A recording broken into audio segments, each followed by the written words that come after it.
بركي ويلاني قبل الله بركي دجي الدنيا الله بركي ربنا نبي طبعا وحطي ورشيقا وضلوا قبصناية إلهي وسخير جدكونا إلهي وسخير وعم الله يشهد الله كيل عليه الله كيل عليه إن شاء الله تعالى. السلام عليكم ورحمة الله وبركاته. habeen wanaagsan dhammaan saaxiibayaal meel kasta oo joogtaan waxaan rajeynayaa inaad nabad qabtaan. inta xanuunsan ilaahay waxaan ka baryaynaa in ilaahay xanuun ka dulqaado, caafimaad taam oo siiyo. intii geeriyootayna insha allahu tacaala in ilaahay naxariistii janno uu ka waraabiyo. waxaa si toosa aada nooga daawanaysaan wakaaladda wararka afnugaan media. waxaana barnaamijka idii daadihinaya anigoo ah wariye Cabaas Madani. waa tahay caawa runtii barnaamijkani hambaliyo iyo bogaadin ayuu iska badnaan doonaa insha allahu tacaala. hambaliyo iyo bogaadin aan u dirayo bulshada reer SSC, gaar ahaan bulshada reer Woodwood. caana shubkii wanaagsanaa, quruxda badnaa haddii aan la kuuraya maanta ka dhacay degmada Woodwood ee gobolka Cayn. intii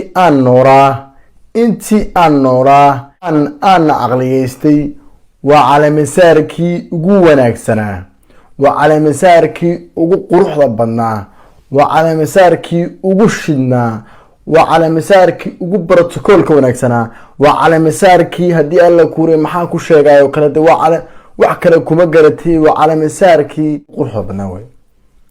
wixii ka dambeyn doona anigu ma ogi, hase yahaatee waxaan ka warramayaa intii aan soo arkay. shalay aroor haddii alla kuuran yahay maalintii arbacada ahayd, saad la socoteen baa muuqaal ayaan soo duubay. digniin ayaan u diray horgolada maleeshiyaadka jabhadda SNM iyo kuwa markaasi gacan ku dhiiglayaasha ahaa ee dambiga ka galay deegaanka.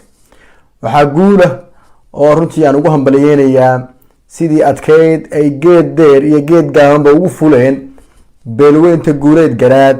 sidii wanaagsaneed ee hawshaas isaga kaashadeen, ay waqti badan juhdi badan u geliyeen sidii ay u joojin lahaayeen horgaladii dhulbahante ee markaasi cadquursiga markaasi ka doorbiday waxa weeye haddii la sharafta iyo gobonnimada una shaqeyn jiray maamulka maleeshiyaadka jabhadda SNM iyo haddii alla kuuro yahay gacan ku dhiglayaashii aan shalay carabaabay intaba burca lagu celiyay. xalay maqribkii ayaa lala hadlay, waxaa lagu yiri madashani waa madal dhaqan weeye, waxay u furan tahay kaliya wax weeye waa madasha dhaqanka Soomaaliyeed. meesha uu doono ha ka yimaado, cidda uu doono ha ahaado, dhaqanka Soomaaliyeed kaliya ay u furan tahay. waxaa la ii sheegayay oo dad markaasi ila wareediyo lagu korsoonaan karo ay xaqiijiyeen xitaa cidma casuuminba lama casuuminba. waxaa laga warhelay iyagoo waxa weeye haddii alla kuri qurligu usoo dhow oo ay rabeen inay arooti maanta yimaadaan. waxaa kamid ahaa ina kaahin baa kamid ahaa, ina cali koora kamid ahaa, haddii alla kuuran yahay way fara badnaayeen. waxay ahaa ina cali shiraa kamid ahaa, rag badan baa jiray oo rabay maanta inay halkaa isku sawiraan.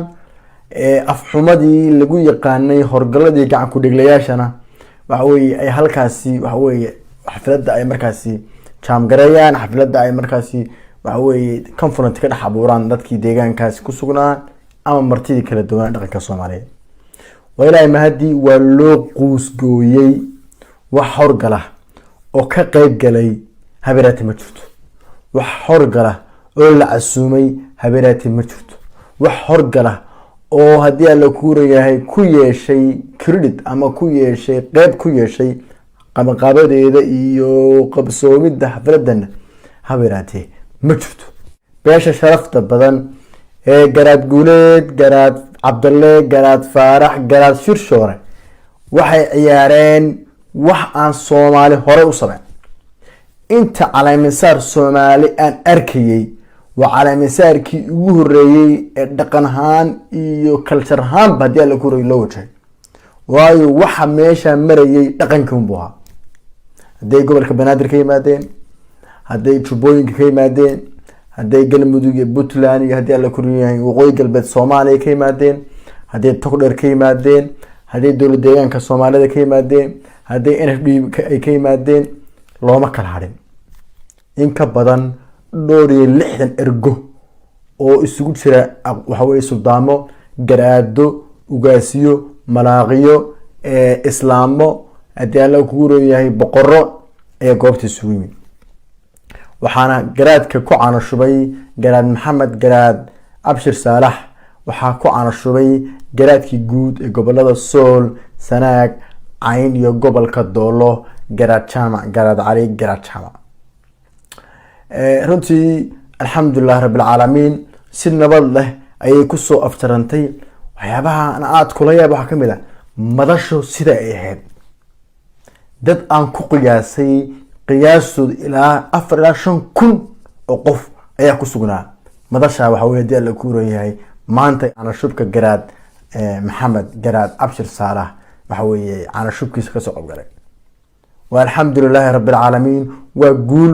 runtii beelweynta guuleed garaad maanta koob bay haystaan koob aan ummadda Soomaaliyeed ama dadka reer ACC aysan ciyaarin ama rol aysan ciyaarin ba ciyaareen score bay haystaan beelweynta guuleed garaad score bay haystaan scorekaas waxa weeye guud ahaan ummadda Soomaaliyeed ay ka haystaan waayo waa beesha kaliya ee hadii la kuriyo calaamisaarkii ugu shinaana qabdatay dhaqaalaha iyo waqtiga iyo juhdiga ugu badan ku bixiyay wixii erga ahaa ee waxa weeye ilaa NFD ilaa dowlad deegaanka ilaa waqooyi galbeed ilaa Togdheer ilaa Puntland ilaa waxa weeye Jubbooyinka ilaa Banaadir ilaa galmud la isaga yimidna way u jeedaa looma kala hadhin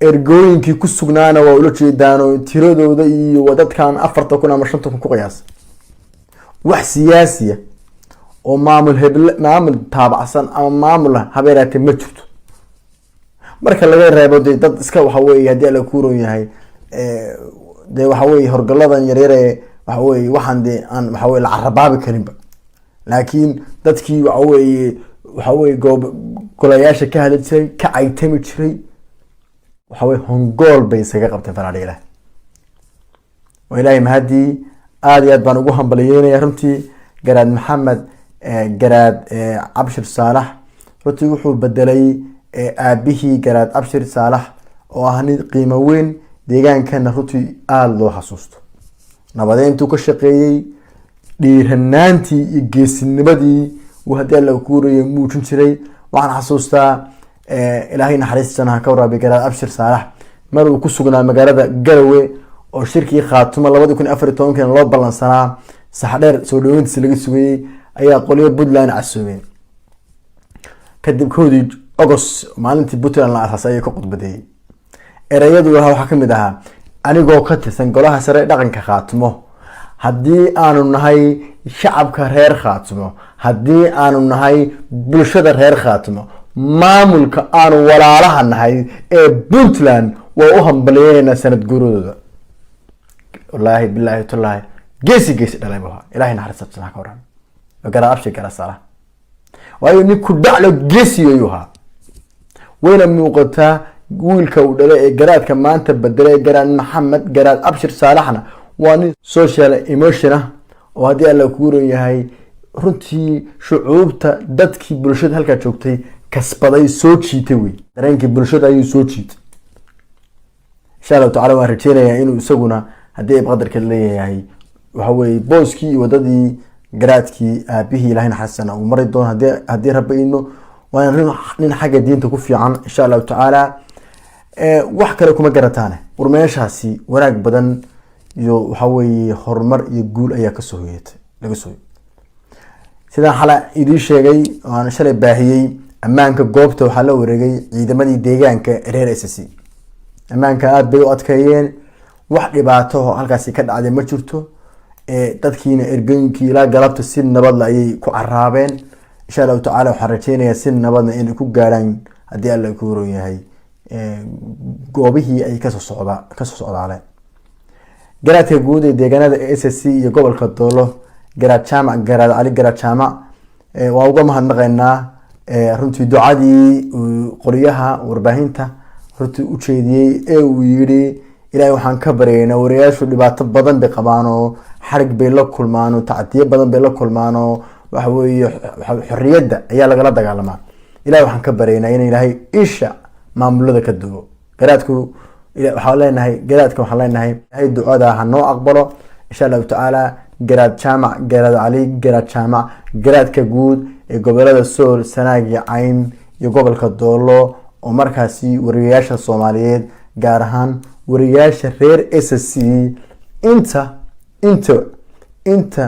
danaha danahan reer SSC ka shaqeysa ee la dhibaateeyo, ee qaar dalkii joogaan, qaarna dalka dibadiisa joogaan, ee waxa weye haddii alla kuuran yahay xorriyadda iyo aragtida bulshada gudbinayaan lagu dhibaateeyo ayuu garaadku si gaara ugu doodayay.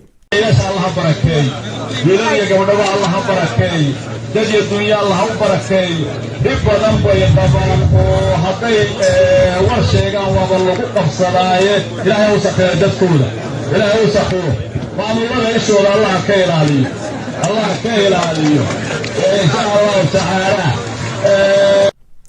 aad iyo aad baad umahadsan tahay garaad, ilaahay ha ku sharfo, ilaahay ducadaada noo aqbalo.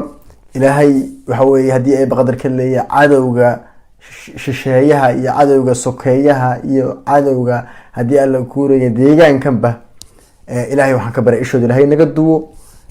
wariyayaasha reer SSC insha allahu tacaala in ilaahay dhammaantoodba mid u baahan in waxa weye haddii alla kuuran yahay la xoreeyo oo maskixiyan loo xoreeyo, iyo mid xoreysano deegaankan iyo duruufaha uu ku jiro markaasi baahiyo deegaankan u dhaqaaqaba. ilahay waxaan ka baryay ducada ilahay inuu aqbalo insha allahu tacaala. waa mahadsantihiin insha allahu tacaala. guul iyo gobonimo ayaan leeyahay dhammaan shacabkii soomaaliyeed ee kasoo qaybgalay munaasabadaasi.